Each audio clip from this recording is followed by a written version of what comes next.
Drama serial गिरफ्त में आज के एपिसोड में रूही बड़ा परेशान होती है। वो कहती है कि ऐसे अगर मुराद साहब ने मेरी बात का यकीन ना किया, उनको मेरी बात पे यकीन ना आया तो क्या होगा। क्या उन्होंने सच्चाई को तस्लीम कर लिया है कि मैं उसके बच्चे की माँ बनने वाली हूँ। अगर उसने ये ना तस्लीम किया तो फिर क्या होगा। उतनी देर में वहाँ से उसका हस्बैंड मूसा आ जाता है और आके कहता है कि तुम मेरे साथ घर चलो। तो वो कहती है कि तुम क्यों बार बार अजाब की तरह मेरे सर पे मुसलत हो जाते हो। एक दफ़ा कह दिया ना मैं तुमसे छुटकारा हासिल करना, तो मैं तुमसे छुटकारा हासिल करना चाहती हूँ। छोड़ दो मेरी जान, दफ़ा हो जाओ मेरी ज़िंदगी से। वो उससे बड़ी बदतमीज़ी करती है। मूसा आंखों में आंसू लिए वहाँ चला जाता है और उसकी मामा उसको वहीं कोसती रह जाती हैं। फिर वो सोचते हैं कि ऐसा क्या किया जाए कि मुराद साहब उसको अपना लें, लेकिन उसको कोई बात समझ नहीं आ रही होती। अनीशा की सास को उसके ससुर का फ़ोन आता है। वो कहते हैं क्या हाल है आपका। तो उसकी सास कहती हैं कि मैं ठीक हूँ, आप सुनाए कैसे हैं। तो वो कहता है कि मैं ठीक हूँ, शुक्र है अल्लाह का। तो वो कहते हैं कि तुम्हारे बहू और बेटे की आज एनिवर्सरी है, तुम्हें बहुत बहुत मुबारक हो। तो आगे से वो कहती हैं कि हाँ आपको भी मुबारक हो। फिर वो कहती हैं कि आप बताएं आपने क्या प्लान किया है अपनी बहू और बेटे की एनिवर्सरी को सेलिब्रेट करने का। तो वो कहता है कि मैंने क्या करना था, वो तो उसके मेरे बेटे ने खुद ही सारा प्लान कर लिया है। उसने बहुत बड़ी पार्टी देनी है और वो बड़ी अच्छी बात है। मेरी बहू बेचारी मासूम सी है, उसने उस तरह उसको मेरे बेटे को कंट्रोल नहीं किया जैसा तुमने मुझे कंट्रोल किया हुआ है।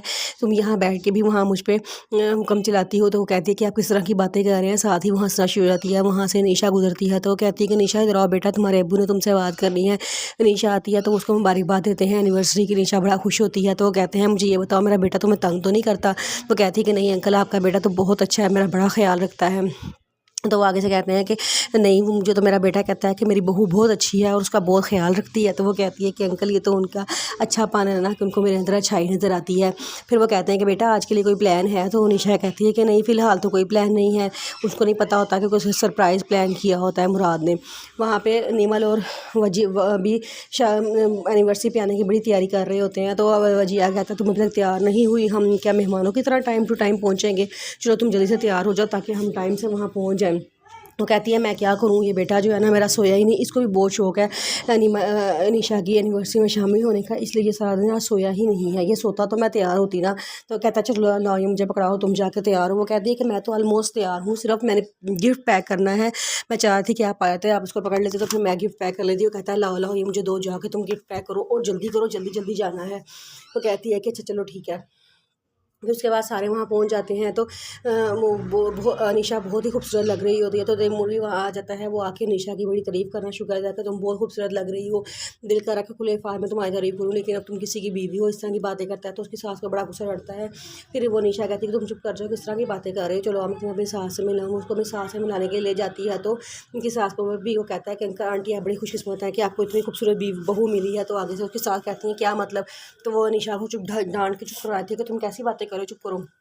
कहती है कि आंटी मैंने आपको कोमल का जिक्र किया था ना, वो उसी की बहन है। तो वो कहती हैं अच्छा अच्छा। साथ ही निशा बात चेंज कर देती है, लेकिन उसकी सास को परेशानी होती है कि ये कैसी बातें कर रही हैं।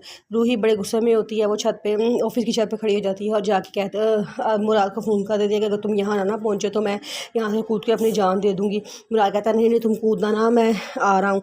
तो वो वहाँ पर पहुँचता है तो मुराद से बड़ी बहस करती है। कहती है कि तुम मुझे अपनाने को तैयार नहीं तो मैंने ऐसी ज़िंदगी का क्या करना है।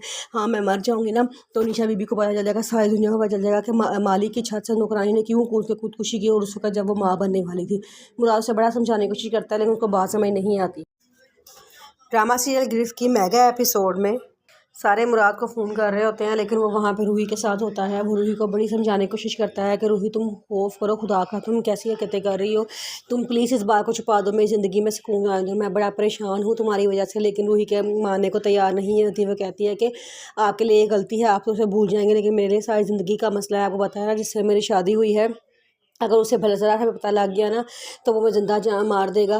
जिस पे वो कहता है कि आप मुझे फ़िलहाल आप मुझे घर जाने दो, मेरी निशा मेरी बीवी मेरा इंतज़ार करिए, मैं उसे बहुत प्यार करता हूँ, मैं उसके बगैर नहीं रह सकता, तुम क्यों नहीं समझती मेरी बात को। फिर कह के वो वहाँ से निकल आता है। तो वजी का फ़ोन आता है और वो वजी से कहता है कि तुम कहाँ हो। तो आगे से मुराद कहता है कि मैं भी घर वापस आ रहा हूँ। मुराद काफ़ी देर बाद घर पहुंचता है, तब तक सारे मेहमान चले गए होते हैं। निशा बहुत परेशान होती है, समझ नहीं आता कि वो किसको फ़ोन करे, कहाँ से पता करे कि मुराद कहाँ पर है। वो वजी से बार बार कह रही थी भाई आप फ़ोन करके देखें। तो आगे से वजी कहता है कि अनीशा तुम्हें थोड़ा सा उसको लगाम डालनी पड़ेगी। इस तरह अगर वो तुम्हारे इवेंट्स भूलना शुरू हो गया ना, या लोगों की मदद में लगा रहा, तो तुम सब कुछ खो दोगी। फिर वो मुराद को फ़ोन करता था। मुराद कहता है कि किसी की जान बचाना मेरे इवेंट से ज़्यादा ज़रूरी थी, इसलिए मैं वहाँ पर आ गया था। मैं पहुँचने वाला हूँ घर में, मैं बाहर आ गया हूँ। जब आगे से वजी निमल से कहता है कि निमल मैं बहुत ज़्यादा थक गया हूँ, मुझे अब घर वापस जाना है। अगर मैं थोड़ी देर भी यहाँ से रुका रहा, मुझे लगता है मैं भी होश के गिर जाऊँगा। लेकिन निमल कहती है कि नहीं, हम अनीशा के साथ खड़े रहेंगे, जब तक मुराद नहीं आता हम घर नहीं जाएंगे। मुराद आता है तो निमल और वजी इजाज़त लेके घर चले जाते हैं। अनीशा कमरे में आती है तो मुराद का कोट उतार के जगह पे रखती है। तो मुराद कहता है कि तुम पूछोगे नहीं कि मैं कहाँ था, इतना अहम इवेंट मैंने क्यों छोड़ दिया। वो कहती है कि मुझे पता है आप जहाँ पे भी थे आप कोई ना कोई भलाई का काम कर रहे होंगे, मुझे आपसे कोई शिकायत नहीं है। मुझे पता है कि आपके लिए इस एनिवर्सरी भर के कोई काम हो ही नहीं सकता, लेकिन अगर आप नहीं आए थे ना, तो इसमें भी कोई ना कोई वजह ही थी।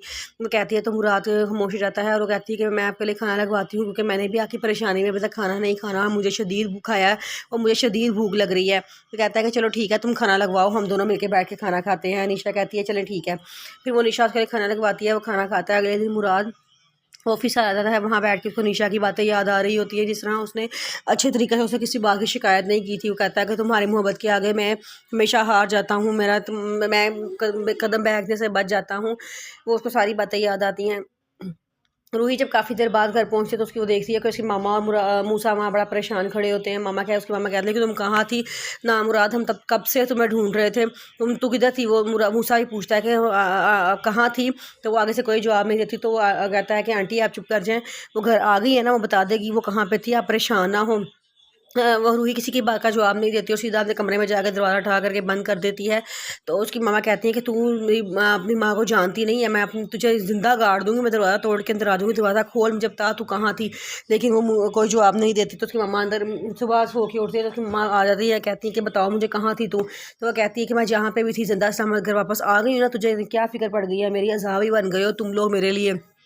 बड़े बुरे अल्फाज बोलती है अपनी मामा को। उसकी माँ कहती है कि मैं बदकिस्मत हूँ, काश मेरे घर तू पैदा ही ना हुई होती, मैं तुझे पैदा होते साथ ही मार देती, या मैं बे औलाद ही रहती तो मेरे लिए वो भी बेहतर था। लेकिन तू जैसे सरकश बदतमीज़ औलाद मेरे घर हो गई है, ये मेरे लिए बहुत बड़ी आजमाइश है, तू मेरे लिए आजमाइश बनती जा रही है।